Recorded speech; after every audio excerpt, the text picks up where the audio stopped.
This was a special one. Can I? All right. I gotta take a moment. We Can't Stop Lying. We love you, everybody. Big hand for Can't Stop Lying. So he has a difficult task.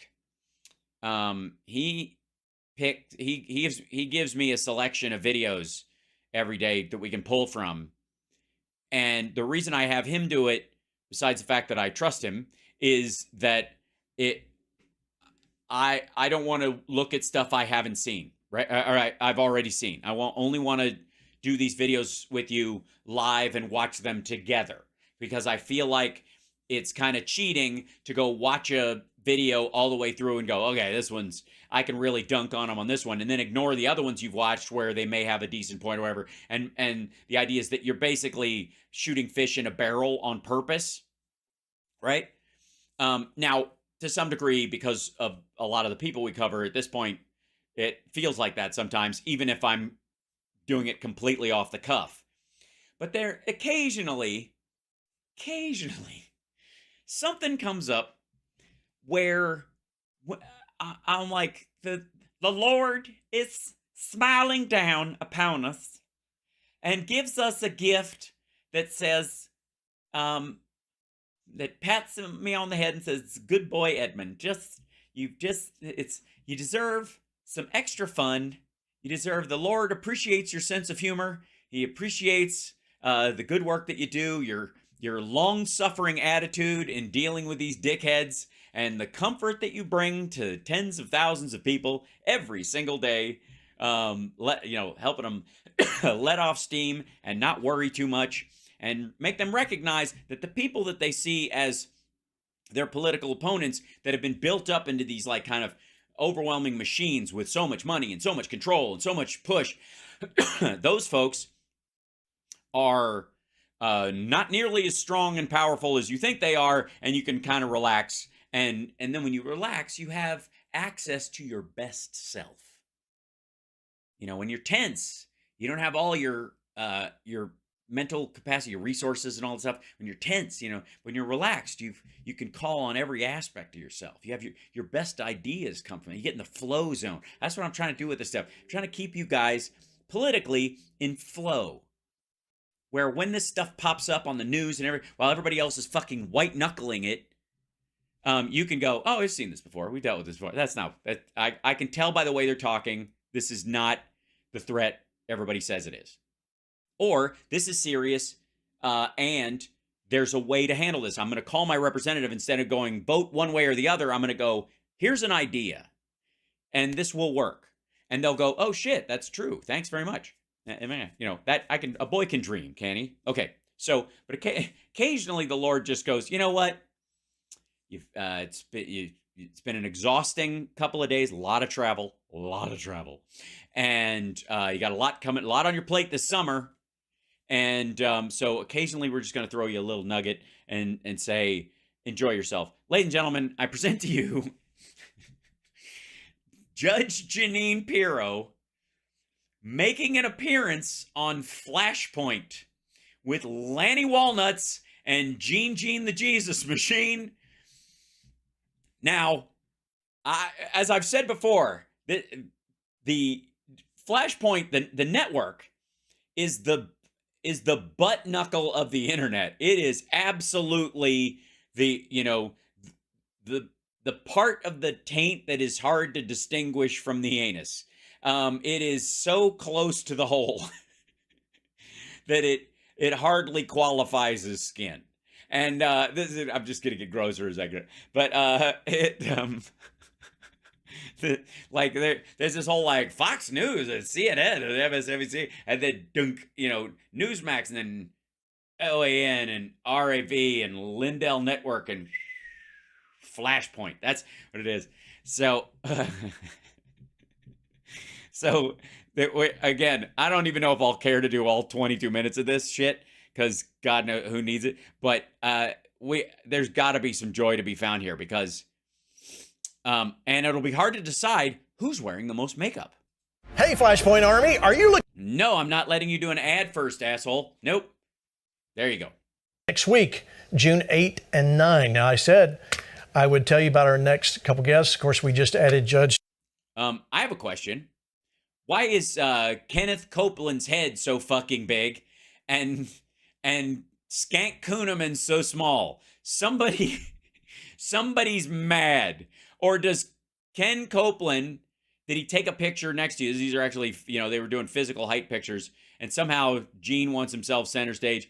But Ken Copeland has a thing in his contract that says it's my goddamn network, therefore my head will be bigger than anyone's on the stage that's attached to a body.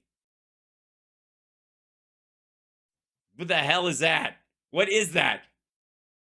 He looks like Eric Stoltz in Mask. Jeanine Pirro will join us. Oh man, she's going to be at the event. She was just added. Hey, Caviezel's going to be there. Hey, great. So he'll like weep about adrenochrome, a substance that you can purchase online in bulk. The way they torture these children to get something you can get basically on Amazon. On Friday, but new guest, just confirm, Jim Caviezel. By the way, that's not the do we're used to. That's not. I'm guessing that's an AI version of Jeanine Pirro. And Tim Ballard. Now, Jim Caviezel, obviously, from the movie The Passion of the Christ. Right, which every, devout religious person was like, this is sacrilege, and so he overcompensated. He's talking about his new film that's based on the life of Tim Ballard, Sound of Freedom. And listen, we were able to see a preview of it last week. So good. It's so great. It's an amazing film. Amazing film about the thing. He's going to talk about that. He's going to talk about it, and we're going to see parts of it, and they're going to sell tickets to it at the thing where you'll see part of the a little bit more about mobilizing people like you and I, the Flashpoint Army, who we are. The Flashpoint Army, yes. God's doughiest army. And how we can, as conservatives, stand up, do it right, but don't back down. And that's what we're going to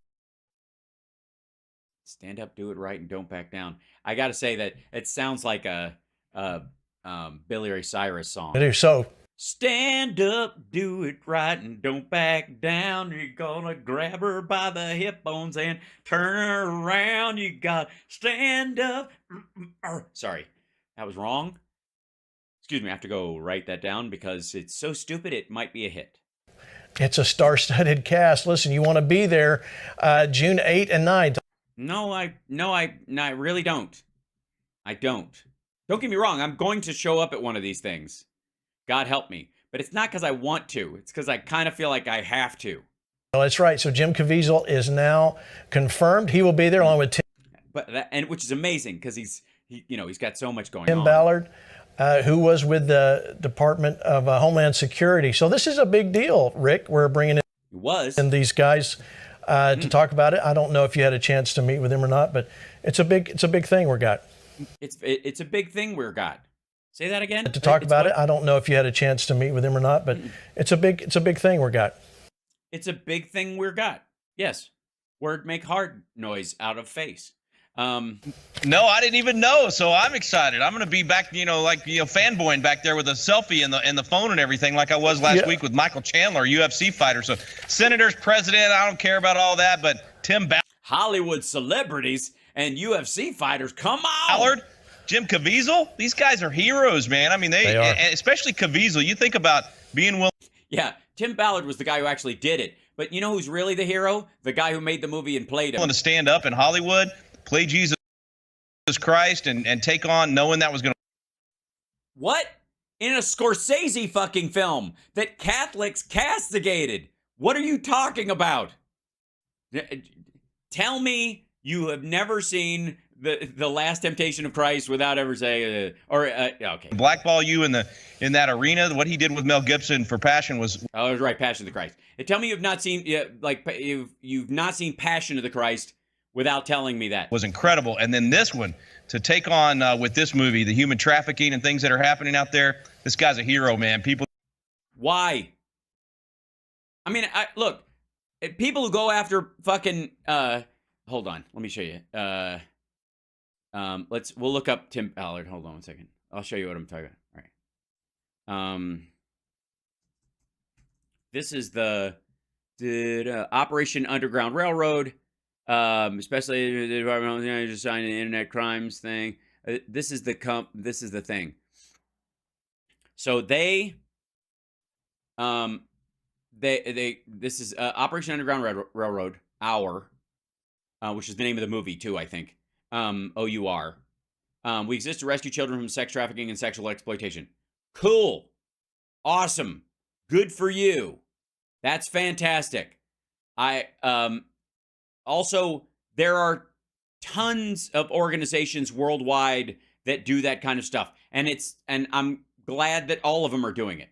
What I will say, let's see, it is managed. He's working in the United States and in multiple foreign countries to infiltrate child trafficking organizations. That's really weird. That's the part. To infiltrate child trafficking organizations, successfully dismantled dozens of these organizations to rescue children from slavery and exploitation. While working for the government, Ballard saw how much more is needed in the fight against it. In 2013, he and a team of former government operatives left security of their careers to accomplish work of rescuing children in a private foundation. I appreciate that you're trying to cut off the thing to make it look like he's really standing there, but I can't read the thing when you do that. Operation Underground Railroad created a team that worked in any jurisdiction and in conjunction with law enforcement to rescue children directly as a private contractor for the government, because there's no money in that. That again, good for you. Cool. Now, let's see. UN child. Let's see. Here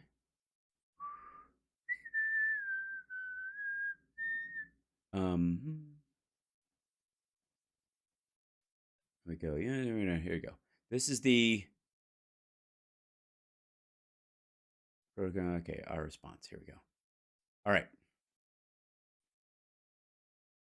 The UN does. They have a big program. This track program. Worldwide, our work contributes to effective national, regional, and international anti-trafficking responses. This is they coordinate with nations and do all this kind of stuff. And there are field offices on it. This is the Office on Drugs and Crime.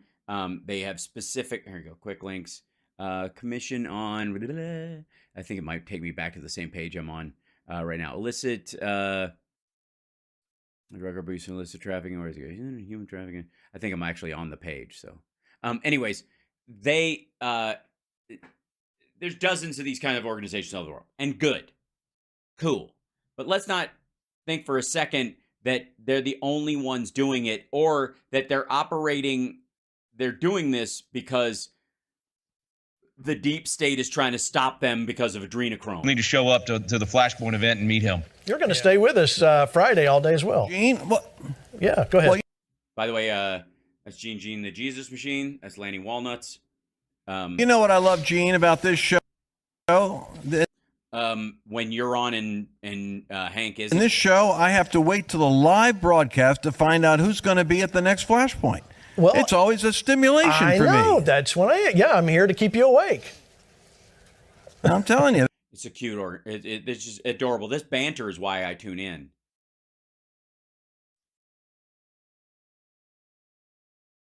That's great. And Jim Caviezel, hey, by the way, get him, Gene, make a note, will you? Get him to recite for you the Lord's Prayer in Aramaic. Wow. I was in a... Because he had to learn it for the movie. Cool. Church with him, and he stood up and he said something so casually. He said, so bashfully almost. He said, he's a really beautiful man. He said, would you guys... That's nice of you to say, Hank. Guys like to hear how Jesus prayed? It's like... Good Lord. No, why, absolutely, king of ego. Yeah, he said, I'll give you the Lord's Prayer in Aramaic in the language that he would have spoken. Wow. But he wouldn't have said it because it was his dad. And he proceeded to do the most eloquent and beautiful recitation of the Lord's Prayer. And it was exactly with Jesus's accent. It was like, I mean, you think, Butler was great in the fucking Elvis movie. And the weird thing about Caviezel is he just couldn't stop, everywhere he went, it kept being Jesus for a little while, man. I'm going to talk like this forever. The anointing just dropped on that church. Wow. Oh, I want to hear him do Oh, it must have been hard to clean up. that. That's a great idea, guys. Help me remember to ask him that. Judge Jeanine. Yeah, help. What we will. We'll send you. What do you want? A WhatsApp? Pirro, you've been living under a rock. She debuted her weekend program, Justice with Judge Jeanine, in 2011 on the Fox News Channel. It's another little station, probably somewhere else on your cable, and it remained top. Is it like fuck you, Fox? But I can't say Top-rated that. program in its time slot for over a decade. She hosts. Yes, because it was midday on a Saturday, and news does terribly. It was the best show in its time slot on that network.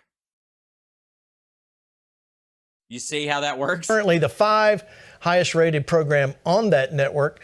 She resides in New York along with the 3 poodles. Get this, Lance, Stella, Red, and Ted. All right, Judge Jeanine, welcome to Flashpoint. Glad to have you here. Oh Lord, it's tie-dye guy. Also, look at no wonder she's a Trumpy. Look at all the curly Q fucking furniture. Well, I want you to know I'm actually at home and Stella, Red, and Ted are here. So they may make a cameo. We'll see. Oh, that'd be great. Here. You can actually say I'm in my PJs. I normally walk them this time of the day, but I wanted to talk to you guys, so they're shitting on the carpet. You're right. I just got home from work, so I'm delighted to be with you. Thank you for having me on. Yeah, absolutely. All right, so I got a lot of questions. We're going to talk about your book. Here, first question is, do you not have a desk in your house? In just a second coming out. But I want to know your take on what's happening with the whole fact that they're keeping Robert F. Kennedy Jr. The left is pushing him over to the side. He's polling better than even DeSantis is on some polls, depending on who you listen to. What is the left Yeah, RFK would definitely beat DeSantis on the Republican side. scared of RFK? I think the left is scared of everybody. And the fact that No, I mean, again, people will question my lefty bona fides because I'm simply a liberal and a Democrat, and somehow, unless I'm for, demolishing, having a cultural revolution in the middle of the United States and burning the place to the ground again and going, we're all going to kumbaya this shit back together, right? If somebody knows how this stuff works. Apparently that, denies me those, but she would definitely consider me left, and I'm not afraid of any of these people. I don't think any of us are. As a matter of fact, I find them fairly amusing, and I don't often laugh at things that I'm afraid of. RFK with very little, kind of pomp and circumstance and all the other stuff that goes with the presidential announcement. The fact that he is able to garner 20% of the vote is really a testament to the fact that even the Democrats don't like Joe Biden. And yeah, because that 20% of polling, those are definitely, Biden voters, regular Democrats, and not like Bernie bros who, won't vote for Marianne because they've got an incel Twitch, or fakies who are saying, yeah, never mind. Yeah. They will do anything they can to keep this guy hiding. I can't wait to see how the campaign is going to be run this. Well, no. If we were doing everything we could to keep this guy hiding, he would be. I think you have to, after the passage of the infrastructure bill, you got to give us credit for being able to get shit done. This time, they don't have an excuse for the basement campaign, at least so far. But what they've got is they've got a whole crew. And by the way, somebody's asking what's wrong with her eyes. I would say it looked like she was wearing like ski goggles and a bill cap and stared into the sun. Is it just me, or does she look horribly sunburned from the cheeks down? What do you think? Like, just wiped off her makeup from work and is reacting to the stuff? Emissaries that they. I need her. You think I need her filter? Is there something like? Yeah. Hold on. I don't think I have anything even close to that I could use. Yeah. I guess this is probably the closest. Does that look better? Go ahead, Jeanine. I was so scared. I don't know. Anyways, it's so nice to be on Flashpoint. I gotta understand That's terrible. Oh God. I know. We both went to the same salon, and she got the external face peel, and I got the internal treatment, and it still burns. It still burns. Say you're going to be out there campaigning for Joe. I guess it's under the Clinton term that it takes a village. But I don't think America is really buying into that at all. And I think that the most important thing that people nobody thinks that you win an election through the plurality of voting. That's absurd. What do they think we are? A fucking goddamn democracy or something? People can learn from all of this is that Joe Biden, by using these emissaries, is proving that he doesn't have the physical vitality or the physical vitality. Or he just might be busy doing president shit. And the fucking, it's not even the election year, stupid. The election is a year from November. Mental acuity to run a campaign. And so he's relying on these. By the way, Trump didn't have the mental acuity to, quote, run a campaign. That's why he had Paul Manafort run it for free. A man who would hire men off of Craigslist to sexually assault his physically and mentally disabled wife. Emissaries.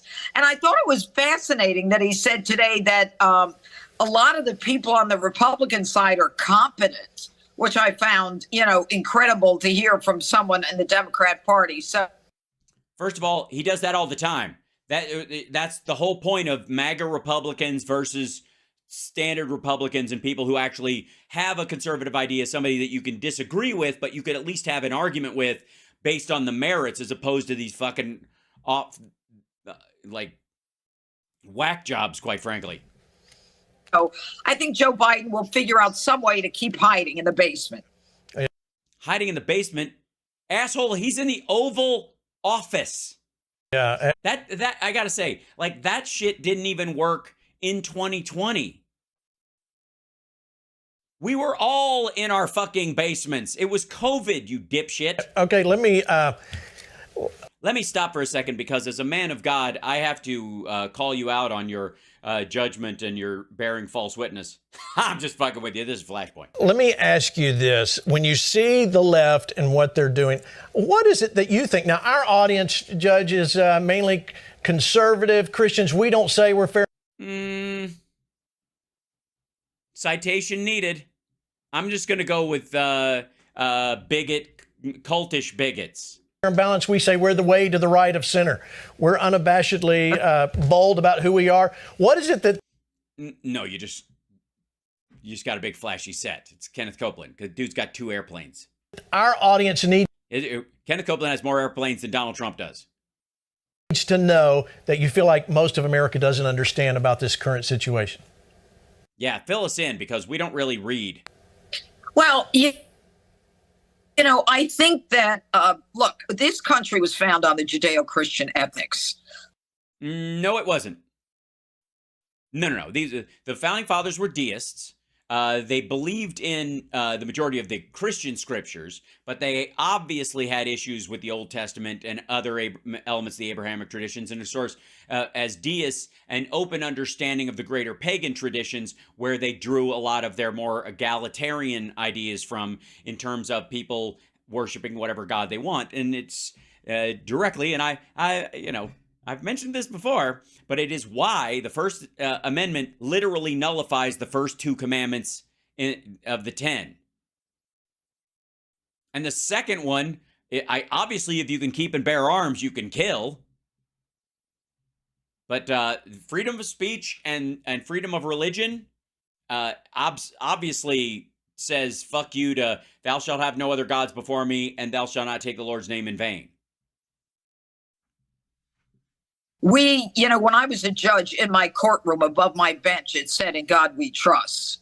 I think that America is right, but using the generic term God, as in your oath has to mean something here. The idea is that there's a judgment beyond even what goes on earth, and you're hoping to bring people kind of level up to their highest ideas, and also or speak to your ethic in terms of how you judge from the bench, that you too shall be judged after this life. So that's what keeps you on the up and up in this. And that's got value in that point, except when you turn it into a fucking slogan and it has about as much meaning as the third Striper record. It's moving so far from that foundation. Right. That we are at a dangerous point that every person who is a person of religion or a person of God, a person of religion, a person of God, every person of religion. If you're a Branch Davidian or a follower of some young moon, or if you started your own cult, obviously in your attic, not in the basement. They don't do basements. Understands the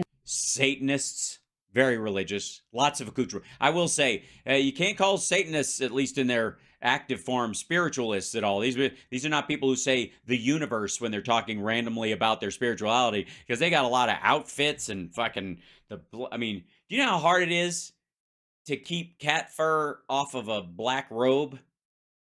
Tisk tisk. Inherent dangers of what is happening in America today. We are flirting with the kind of destiny that destroyed nations and fallen empires find them. No, we're not. We are absolutely not. The Romans, the Aztecs, the Mayans, the fucking Iroquois Nation Treaty, the French aristocracy. None of that was brought down by AI or the potential for nuclear war. Most of them just ate off lead plates or picked the wrong team to back themselves in. And so that's why I wrote the book Crimes Against America. Okay, so she's on there selling the fucking book. That's what this is. This is congratulations, Judge. This is your dream book tour.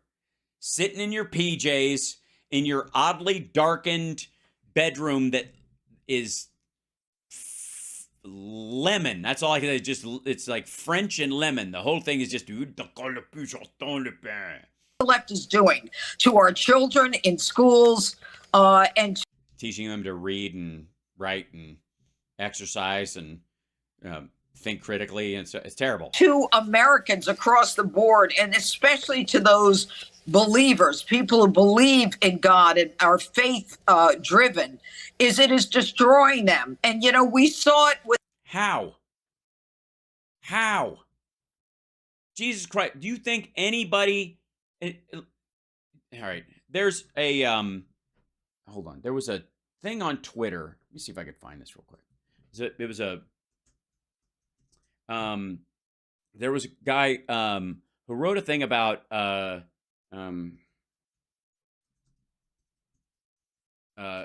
like, Christians feeling persecuted. And he was like, let's see. Yeah, here it is. This guy, Bonhoeffer's Child, posted this. Let me see if I can bring this in. I'll show you. I read this the other day, and I was like, this sounds like something I kind of go on about, and some of you go, yes, we know. Then the guy is standing here. Small rant. I've been overseas for a bit, where in a country where Christians are a very low single-digit percentage of the population, are actively persecuted both legally and socially, very often violently. I know this place well and used to live there. The same day the Target culture war nonsense went full blast with all the Basham, Lila Rose, Eva Braun brigade clutching their pearls and screaming that an expression of capitalism they didn't like was some kind of anti-Christian persecution. I was talking with parents here. Several recounted the rapes the women their clan had suffered merely because they were poor and Christian, which meant the authorities didn't care. Others told of homes being burnt and cattle killed, again because no one cares about them. These kinds of incidents aren't in the past. They happen constantly. I preached in villages where bloodstains from attacks on them were still fresh. I've attended the funerals of those killed by mobs. They know persecution. Suburban pearl-clutching America does not.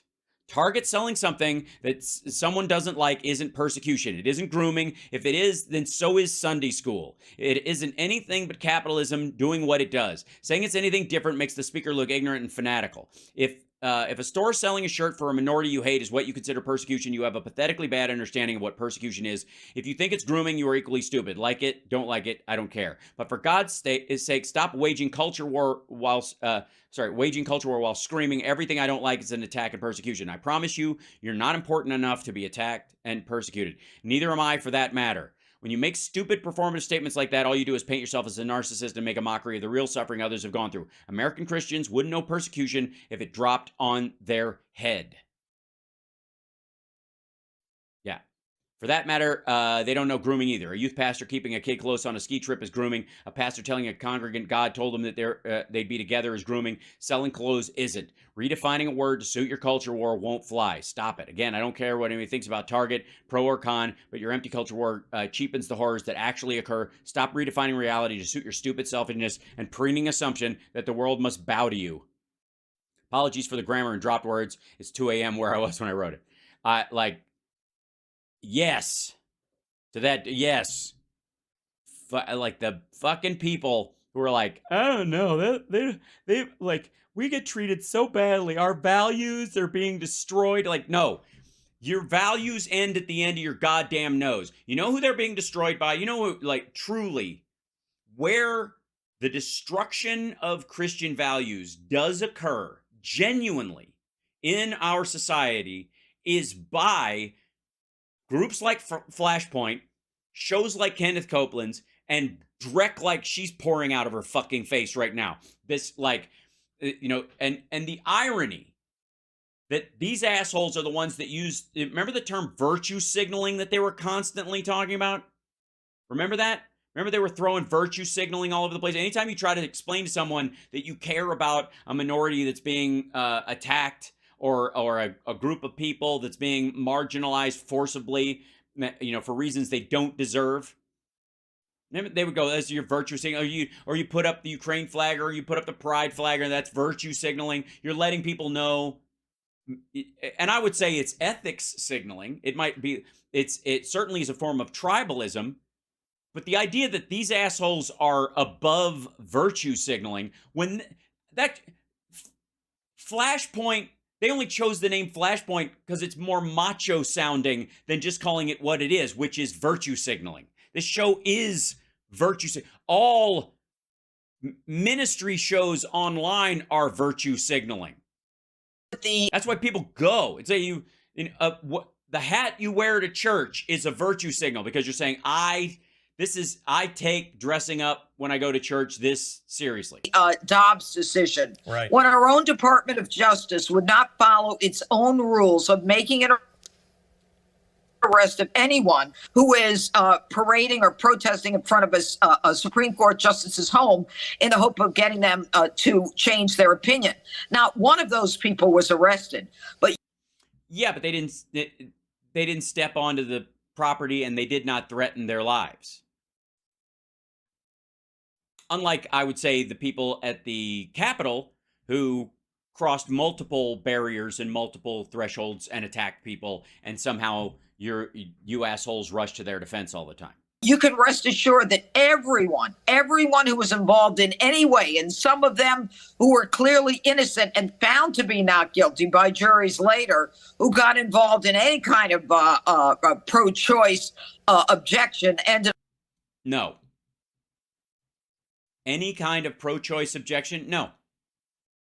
You are welcome to be pro-choice and express your ideas as strongly as you want, as long as you don't step in front of someone when they're trying to go someplace, or put your hands on them, or harass them, or follow them home. Dox individuals, non-public figures, elected or selected representatives, and trespass on their property. I guess technically speaking, you could stand outside their fucking house until they file a case against you for harassment and win. Up being arrested and ended up being prosecuted. But any of the pro-life centers. By the way, I would like to say for the record, I'm enjoying this clip for a lot of reasons, not the least of which is that, man, she's got shit internet. And to be a Fox host for that long with supposedly the highest rated show in that window, and to have shitty internet like that in her own house, like all the problems I have with my show occasionally with our drop frames and whatnot. I would like to say I'm just going to high five myself on that one. I'm just going to do it. The pregnancy centers, any of the attacks on them were not even, they were not even investigated. Right. And so when you look at the pregnancy centers, what is happening, the takedown of religion in America, it forebodes a very difficult future. And I want to throw one more thing in there, if you don't mind. By the way, religion is not being taken down from the outside. It is being taken down from the inside. And that is during the pandemic. There was a Supreme Court case, and you may know, I've been a prosecutor, a judge, and a DA for over 3 decades. Yes, and now you do none of those things, and apparently everyone involved in the cases you were involved with is glad of that fact. Ran for office 5 times. This is my wheelhouse. When a case went up to the Supreme Court, and the Calvary Church was a petitioner wanting to open its doors in Las Vegas, and the United States Supreme Court finally had the ability to hear that case. There were 3 petitioners, but it was originally the Calvary Church. The Supreme Court of the United States said during COVID, if you want to gamble in the casinos, have at it. You want to play that game of chance, go for it. If you want to go to a multiplex, Cineplex movie theater and see 18 at once, have at it. But if you want to go to the Calvary Church, only 50 of you will be allowed in that church at one time. I have to tell you, I almost... No. They were using the standard of social distancing, ventilation for the actual space, because the ventilation in a multiplex theater versus the Calvary fucking Church, which was probably built in 1965, is substandard second to that. And also a casino is a large open space. This particular Calvary Church is not. And so they were minimizing. What the fuck? Have 50 people. You can't give 3 sermons a day to protect your fucking flock? Go flock yourself. Fell over when I read that. I said, this is the Supreme Court of the United States. Was it something where they knew Dobbs was coming, so they were pulling back? There was absolutely no justification for that. There was an absolute justification for it. It was standardized for groups gathering together, and that religion got no special treatment. It was about the availability, size of the space, and the safety based on the current CDC guidelines during a pandemic. Shut the fuck up. No. And I think that... Yeah, plus theaters were closed. Casinos were closed. People of faith need to worry about not just what's being taught in school. No, they don't. Worry is the opposite of faith. You fucking putz. People of faith need to stop having so much faith and sweat more. Schools in terms of transgender nonsense, but what is happening in our society today against religion. All right. Your book, Crimes Against America, the left's take. Crimes Against America, of which I would include the cover photo, in which... Down of our republic. I'm on in here on page 100. You said one of the first signs of growing criminal privilege in our system, a canary in the coal mine of our failing law and order system, was the fact that Donald Trump for years admitted to sexual assault and was never held to account during... Oh, no, it's not that. Is the concept of cashless bail. Why is that? Why do you say that's the basis? Well, look, bail is not something that is uncalled for, illegal, or inappropriate. It's ensconced in the 8th Amendment to the Constitution.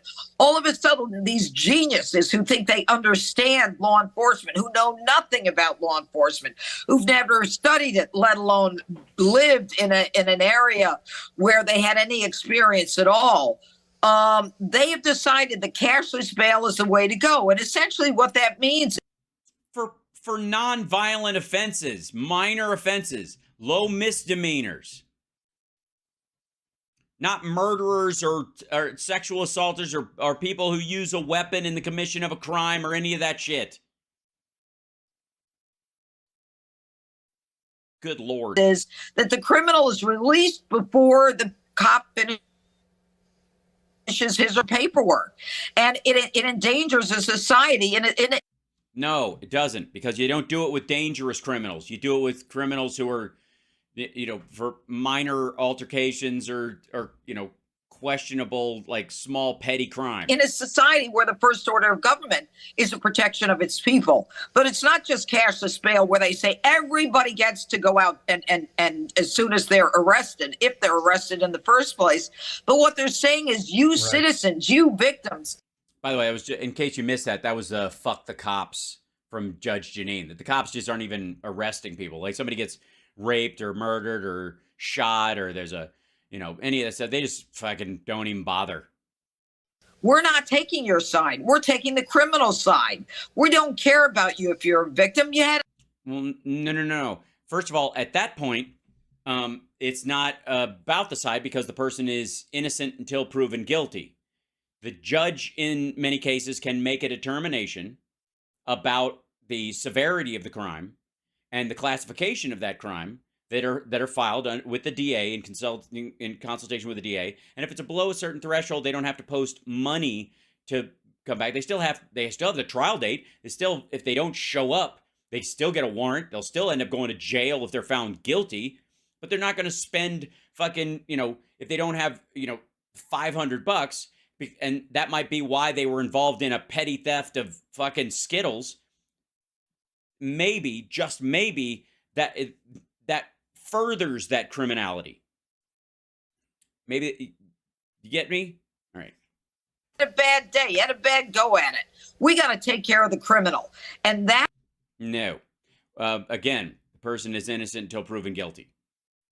If they were saying we got to take care of the criminal, what they would say is, this wouldn't be about cash bail. This would be about not giving any jail time or probation or supervised release or parole or any of that stuff to people at all. You just cut them loose.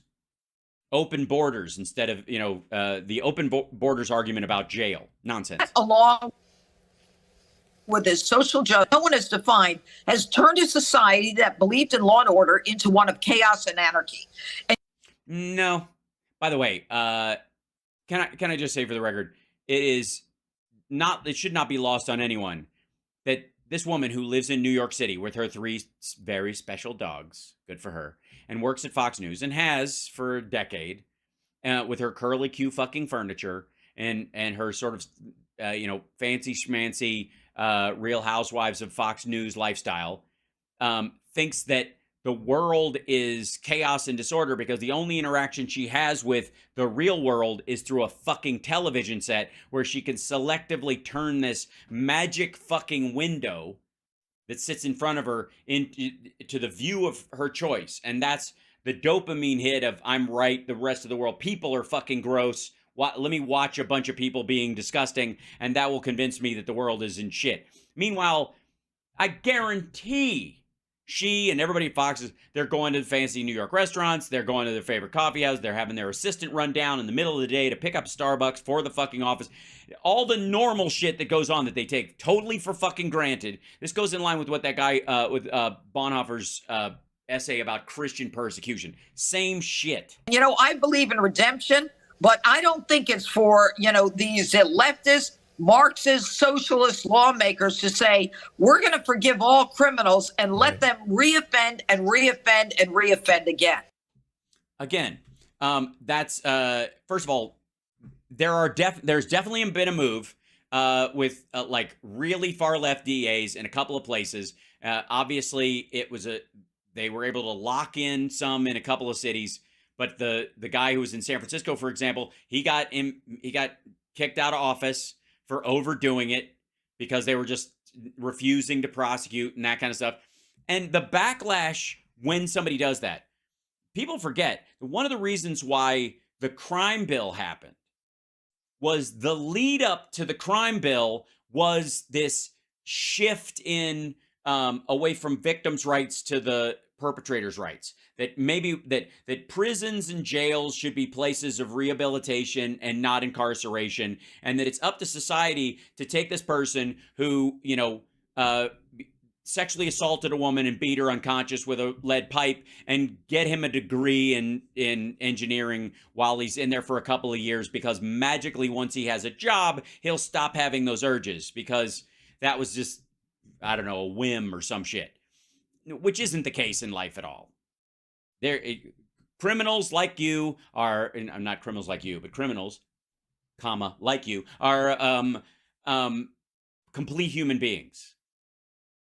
And there are people who experienced horrible abuse as a child and grew up to be horrible criminals, carrying out that behavior on other people. And then there are other people who experienced the exact same or similar abuse and grew up to be good people who fight that kind of thing or just live a normal life. So at some point, you got to go, you make your bed, you lay in it, it's FAFO time. That's fine.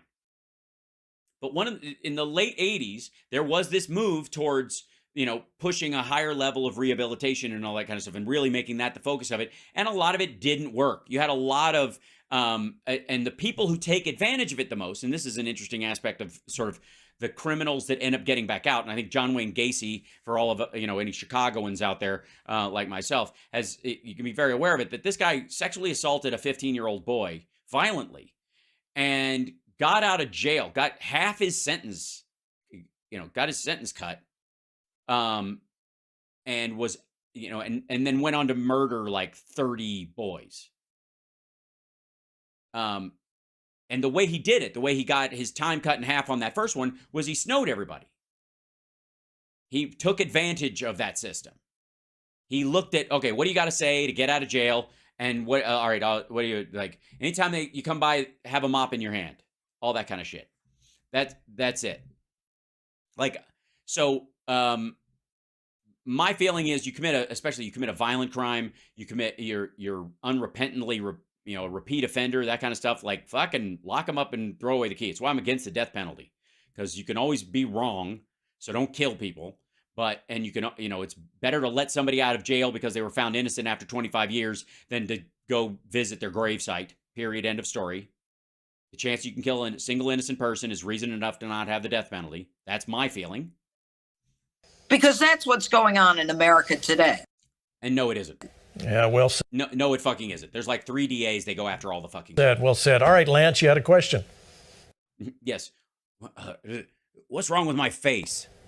Yes, Judge, I had a question. I read something recently that Gorsuch had written, to your point, about the overreach of government, and I think we all ought to realize when a Supreme Court justice alerts the citizens that you are giving up your powers too freely, that is a real warning shot. Yeah, because the Supreme Court, and especially the left-leaning side, has never warned about the overreach of government in extensions of authorized use of military force or things like the Patriot Act or anything. Yeah, nobody's ever brought that shit up. Gee whiz. Thank God Gorsuch is there to say, whatever. And then if I can throw in another question, help us understand a little bit about what we can find in your book, because I understand you have words mostly. I don't know about the order, and I wouldn't say there's a cohesive argument, but have a new book out, and I want to make sure that we all hear about it. Yeah, that's what they were talking about, stupid. He referenced the book a couple times. Lanny, wake up next time, will you? Well, first of all, I appreciate both questions. I want to address the issue of Gorsuch and his concern for religion. But it goes back several years to Justice Alito, who said that he was starting to see this prejudice against religion and the freedom of religion being cut back. So the conservative justices are seeing that. Yeah, because they were put on the court to do that very thing. I'm sure if you asked Amy Coney Barrett, she would say that all movement towards a woman's right to choose, period, end of story, is a movement against the life of the baby. Because that's how she was put there to, because she sees that. She was like, these are like, the Republicans tend to treat the court like Mad Libs. They just take a judge and just put it in the gap where the word is missing. Which explains, by the way, Clarence Thomas's writing style. Anyone in America during COVID saw it, because it wasn't just that Cavalry Church case that I talked about in Las Vegas. Oh my God. It was every fucking thing. They thought they should get a special exception, and they didn't. It was priests who were being arrested because they were endangering elderly people by using the religious manipulative power that they have over their flock to convince them that it was going to be okay. You went from like 0 to snake handling in like 3 weeks. Were celebrating mass to parishioners in the parking lot. I mean, this is out. Yeah. Jesus, you can't even hear Jesus in a fucking parking lot. That was the thing about Jesus, is that he would only, I don't know if you've read the Bible, but he would only give his speeches, his sermons, inside in a controlled environment, with as little ventilation as possible. It was I don't know, something his dad told him to do, probably. I don't know, you know, it's hard to even say. Outrageous. This is, it's unacceptable. It's totally acceptable. It's completely acceptable. Can you watch, if you don't live anywhere near a mega church and one of these assholes, does anybody who watches those shows think that they're not actually participating in church because they're not there in the fucking building? That somehow their faith is less than the person that lives 6 fucking blocks from the goddamn place? Get the fuck out of here. I mean, this is... good Lord. And that's why I wrote Crimes Against America. You wrote it because they don't pay you enough at Fox, and they guarantee everybody a book deal on a rotation because they have this, because Fox has a deal with the fucking publishers to get everybody there so that they can have something in the fucking pipeline so that they can turn their hosts into pundits and pundits into hosts and do this rotating bullshit. Effort to take down our republic, because we are no longer a sovereign nation with laws. We are. Okay, all right, nonsense. All right, I'm done. Like, I can't. At this point, at a certain point, it just becomes so fucking goofy